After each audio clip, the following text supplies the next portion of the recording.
Yolani. Yolani, now the main finding or the narrative of the report is because of the continuous declining of tax revenue, tax to GDP, that there's a challenge on financing education and healthcare, which is way below the global standards. When it comes to tax revenue decline, one main conversation is about the tax holidays that has been extended. Do you have an estimation of any tax holidays or any quantification or at least an indication? And on paying the devil's advocate, the argument has been, okay, when you give tax holidays, that can attract investment given Sri Lanka's credit profile, risk profile. There's nothing much for us to offer when we take this conversation to BOI or whoever who is making those decisions. From Arutha's point of view and your point of view, what's the impact of tax holidays, and has it really impacted the education and healthcare less spending in the Sri Lankan's context? Thank you, Dhananath. I think the definition of insanity is doing the same thing and expecting different results. And definitely, I think Sri Lanka can be accused of doing that, especially in terms of tax incentives, corporate tax incentives. And I think the results kind of speak for themselves. Has the investment come in the decades that we have, pursued these policies? No. Why is that? I mean, you don't even have to just look at Sri Lanka. Research in general shows that tax incentives alone definitely do not bring in investment. One of the few things that we've never been able to actually give investors are the things that they actually ask for. Easier regulation and policy stability, including tax policy stability, something that we have, kind of failed at for decades. And just to kind of, when we talk about quantification of the impact of it, we run into one of the big problems with tax incentives, and that is a complete lack of transparency in the criteria, in how the decisions were made, who made them, for whom, for how long, what calculations were made. None of this is really readily available.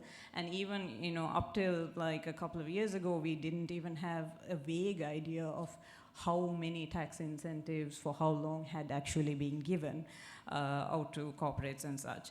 So short answer is that no, the results kind of speak for themselves.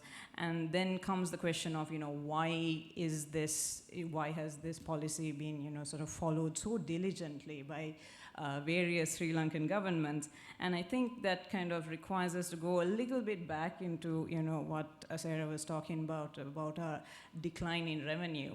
And there are a couple of things there. I think since the 1980s, you've sort of seen that decline and an over-reliance on border taxes because those were administratively easier to collect.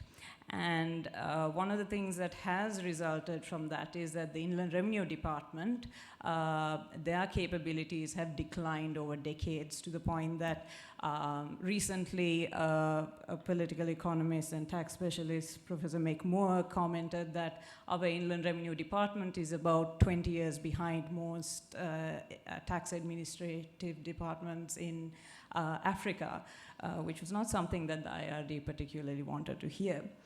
And I would say that, sort of on the other side of it, there was this sort of capability issue. So now when we talk about, taxing in a modern economy, the IRD is not able to sort of keep up with that.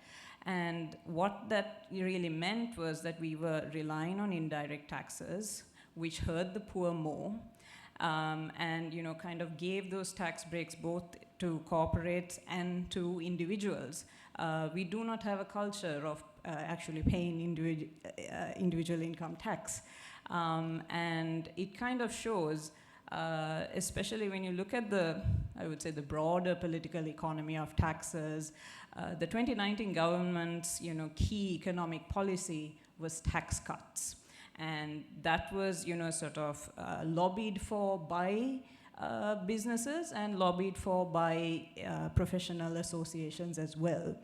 And I think that really points to the fact that Sri Lanka's sort of political landscape has definitely changed over time, and the key water block in this country does ask for tax cuts. Now, is that, sort of a good long-term policy? Obviously not. We kind of saw the results of that with the economic crisis. And I think the only one last point that I would like to add on that is that when you don't rely on taxes, you do end up with unsustainable debt. And we also saw the results of that. Thank you, Yolani. Thank you very much.